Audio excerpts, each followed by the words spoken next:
reality is that the Islamic State is Islamic, very Islamic.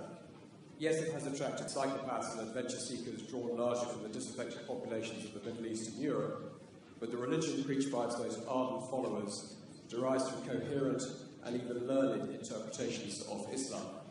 And the article obviously goes on to advise us to base our strategy on countering Daesh with that understanding at its heart, and I invite you to comment on it. Every religion has perverts and psychopaths who try to hijack it. ISIS is as much Islamic as the KKK is Christian.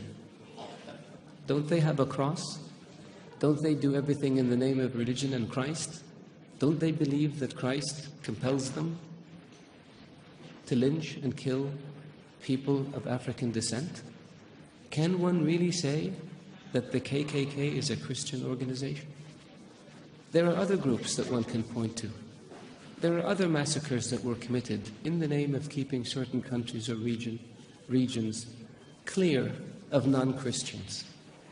There are people like this also in the Jewish faith that have nothing to do with Judaism. There are people like this in the Hindu faith that have nothing to do with Hinduism. For anyone to argue that Daesh is Islamic is preposterous.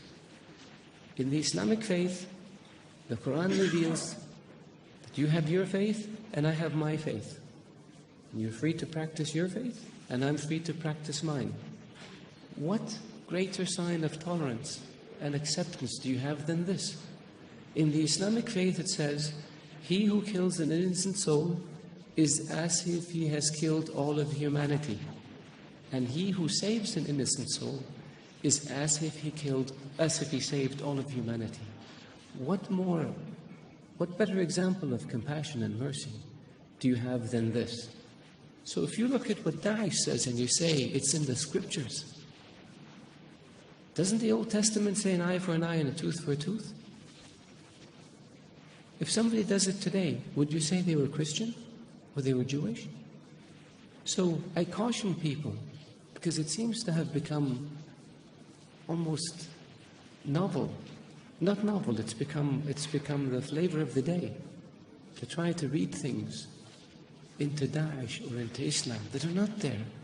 The Islamic religion and Islamic civilization was the civilization that preserved the history of Greek and Rome and passed it on to the West. Western civilization would not exist without the Islamic Arab civilization.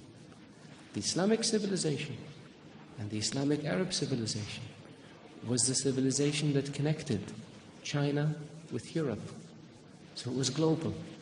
The point I made early on about being an intermediate civilization, this is what I mean. So if Islam was intolerant and Daesh represented Islam, would Islam have preserved Aristotle and Socrates and passed it on to the West?